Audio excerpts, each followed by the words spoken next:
sa paaralan, may bagong natututunan. Pero minsan, ang tunay na aral ay hindi lang sa libro nakikita.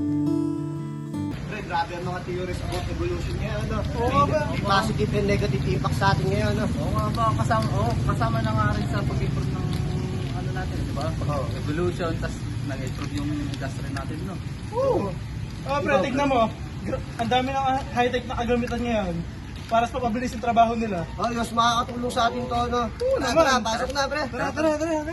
Okay guys, good afternoon. Ang ating tatalakayin ngayon ay isang mahalagang paksa. Ito ay ang evolusyon ng mga kagamitan sa hospitality industry. So ano nga ba ang science, technology, and society?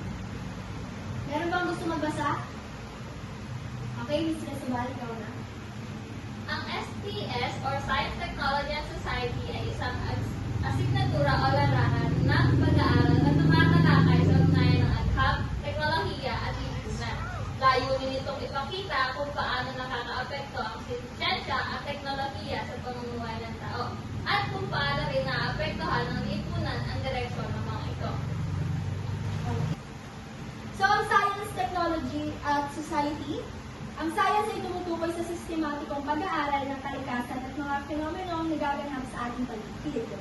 Ito ang nagbibigay ng kaalaman na nagiging batayan ng mga bagong tuklas at imbensyon. Ang technology naman ay ang praktikal na aplikasyon ng kaalamang siyentipiko upang makalikha ng mga kagamitan, sistema, at proseso na nakakatulong sa pagpapadali ng mga gawain tao. Samantala, ang society ay binubuo ng mga tao, kultura at institusyong bumubuo sa isang komunidad o bansa. Magkakaugnay ang tatlong ito, ang pagunlad ng siyensya at teknolohiya ay nagdudulot ng pagbabago sa lipunan. Halimbawa, sa paraan ng komunikasyon, transportasyon at edukasyon. Sa kabilang banda naman, ang pangangailangan at mga problema ng lipunan ang nagsisilbing inspirasyon para sa mga siyentipiko at inventor na lumikha ng mga bagong solusyon. Sa kabuuan, ang STS ay mahalagang pag-aralan upang maunawaan natin kung paano binabago ng agham at teknolohiya ang ating mundo at kung paano natin magagamit ang mga ito ng responsable para sa atin para maging itong kapakipakinabang sa lipunan. Ang ugnayan ng tatlong ito ay patunay na ang pagunlad ng isa ay nakadepende sa iba, kaya dapat itong gamitin sa paraang mga kabulisan.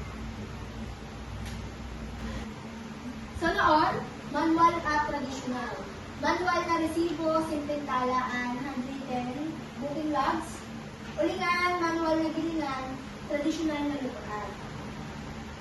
Ngayon naman, nakabago at otomatiko. Sa yung HMS, Hotel Management System, ito ang ginagamit sa automated booking, room assignment at billing.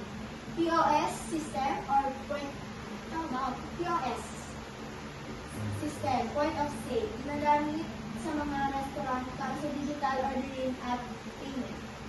So, sa smart application ng appliances naman, tulad ng automated coffee machine, smart ovens at dishwashers.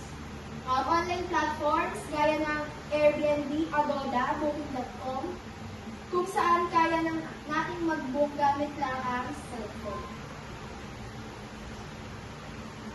Thank you for listening. Una, rice cooker. Ang rice cooker ay na-invento noong 1945 sa bansang Japan at ang naka-invento sa kanya ay ang Mitsubishi Electric.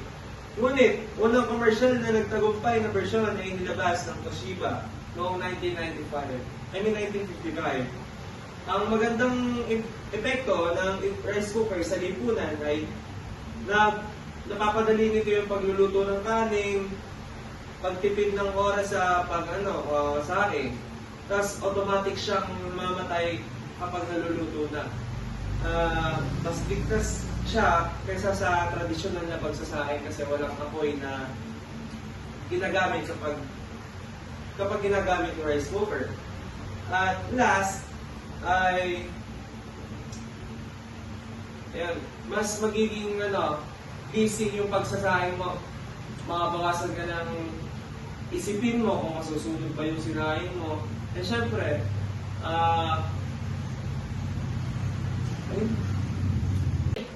The next one is air fryer. Ang air fryer ay naibenta noong 2010 ng kumpanyang Philips. At ginamit ito para makaluto ng pagkain gamit ang mainit na hangin imbes na mantika. Kaya naging mas mabilis at malusog ang pagluluto. At malaki ang naging epekto sa lipunan dahil tinulungan tayong mabawasan ang paggamit ng mantika at nagbigay ng mas madaling paraan ng pagluluto. Dahil dito, mas maraming tao ang natutong magluto at naging mas conscious sa pagkain ng masustansya. Yun lang po at maraming salamat. Ang sunod ay keycard. Ang keycard ay unang ginamit noong 1970s bilang modernong kapalit ng tradisyonal na susi sa mga hotel at hospital. Layunin nito ay mas mapadali at mas maging secured ang pag-access ng mga bisita sa kanilang mga kwarto kumpara sa paggamit ng metal na susi. Mas mataas na seguridad din ito. Mas mahirap kopyahin kaysa sa karaniwan na susi at madali itong i-deactivate pag nawala. Mas tipid din itong gawin kaysa sa metal na susi at madali din itong i-program. Elevator. Ang elevator ay na-invento noong 1852 ni Eliza Otis, isang Amerikanong inventor. Ang magandang epekto nito sa lipunan dahil sa elevator ay posible ang pagtatayo ng skyscraper at mataas na gusali. At pinapadali din ito ang pag-akyat baba ng mga tao at accessible ito sa mga may kapansanan, PWD, matatanda. Ito ay makakatulong sa atin para mapadali ang ating gawain araw-araw. Thank you po. Ang sunod ay digital payment. Ang digital payment ay nagsimula noong 1870s na kung tawagin ay wire transfer sa iba. Ngayon, umuunlad nito at nagpakilala ng credit card noong 1950s at ATM noong 1960s. Ngayon pa man ang pagmusbong ng modernong digital payment ay nagsimula noong 1994. Ngayon, nung naganap ang unang online consumer payment na sinundan ng paglitaw ng PayPal noong 1998 at ang mga mobile wallet simula ng 2000s. Ngayon, ang epekto nito sa komunidad ay pagkaroon ng convenience at efficiency para mapabilis ang pagbili ng mga kailangan or essential natin sa pamumuhay. Ngayon, at ang mga financial inclusion ay pagpapalawak ng servisyo financial sa maraming tao. Thank you.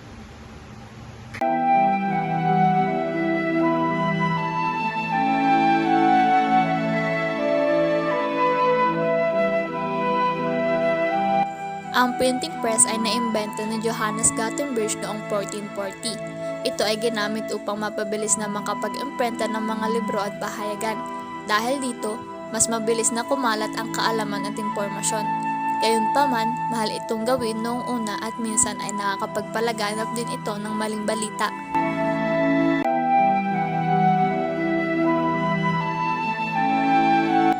Ang inks ay nagsimula noong 500 BCE at walang tiyak na inventor.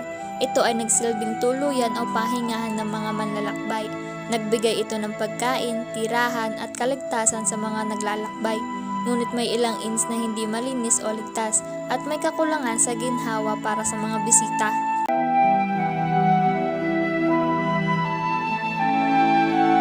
Ang kompas ay naimbento ng mga Chinese noong Han Dynasty. Ginagamit ito upang tukuyin ang direksyon gamit ang magnetic field ng daigdig. Malaki ang naitulong nito sa mga manlalayag at magpaunlad sa paglalakbay sa dagat.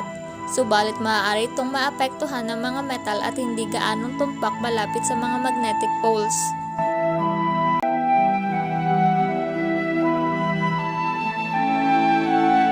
Ang watermill ay naimbento noong 3rd century BCE ng mga sinaunang Greek. Gumagamit ito ng enerhiya mula sa agos ng tubig upang paandarin ang mga gilingang bato at makagawa ng harina o kuryente sa kalaunan. Nakatulong ito sa agrikultura at industriya dahil nakatipid sa oras at lakas ng tao. Gayunpaman, hindi ito gumagana kapag walang sapat na tubig o mahina ang agos.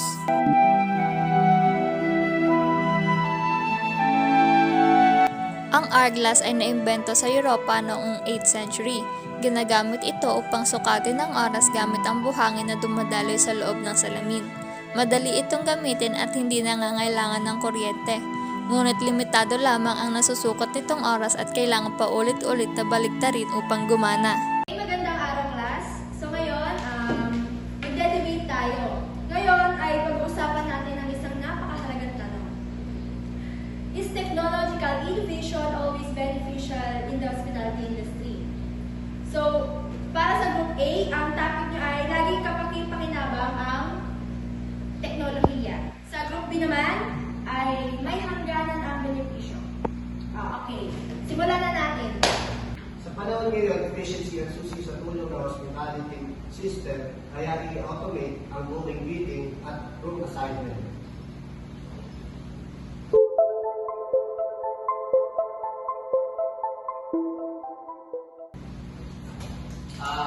Tama. Sa restaurant, ginagamit ang POS system at online ordering apps para sa mas mabilis na serbisyo.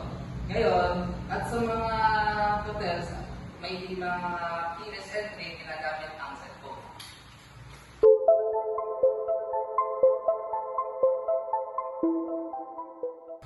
Hindi lang yan, mas madali na rin mag-market ng services ngayon dahil sa social media at review platform tulad ng TripAdvisor o Agoda. Oo, may mga benepisyo ang teknolohiya, pero hindi ba't nawawala ang human touch? Ang hospitality ay tungkol sa personal na serbisyo, hindi lang automation.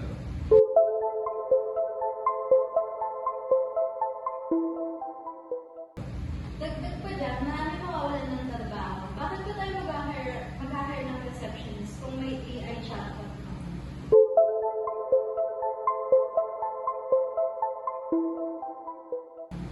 Hindi rin lahat ng lugar may access sa modernong teknolohiya, lalo na malawak ang buhat ng may kakayahan at wala. Pero hindi ba't ang teknolohiya rin ang tumutulong sa safety and sanitation gamit ang UV cleaning robots, mas ligtas ang mga kwarto. Oo, pero paano ng housekeeper na nababawasan ng kanilang papel? Napakagandang diskurso. Ang totoo, ang anghag at teknolohiya ay isang malaking papel sa pagunlad ng hospitality industry mula sa convenience hanggang sa safety. Pero tulad ng lahat ng pagbabago, may kaakibat na hamon. Kaya dapat ito napatan ng ethical at human-centered approach. Ang tanong sa inyo ngayon, paano natin mapapakinabangan ng teknolohiya habang pinapahalagahan natin ang tao? Sa panahon ng makabagong teknolohiya, ang tunay na hospitality ay hindi lang nasusukat sa bilis, kundi sa pagpapahalaga sa tao. Teknolohiya man o personal na serbisyo, ang balanse ang susi. Meet Arya, an AI robot server that delivers food fast and flawlessly. Order received. Serving now. Amazing! No delays, no mistake. Hotels needed this. But what about us? Real service comes from people, not machines. Technology should help us, not replace us. But yes, we must adopt. Innovation changes the world, but it's up to us to use it wisely.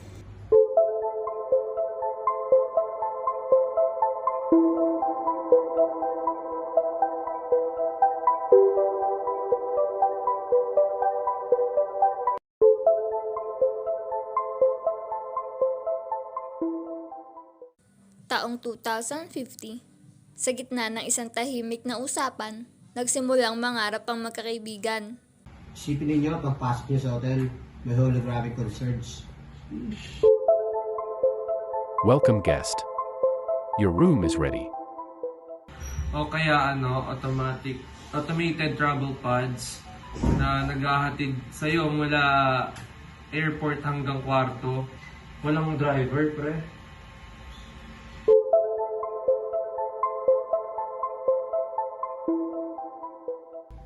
Tapos at lahat ng hotel eco-friendly, no? Gawa sa recycled materials, tapos powered by solar, no? Laking tipid na to. Tapos zero waste pa.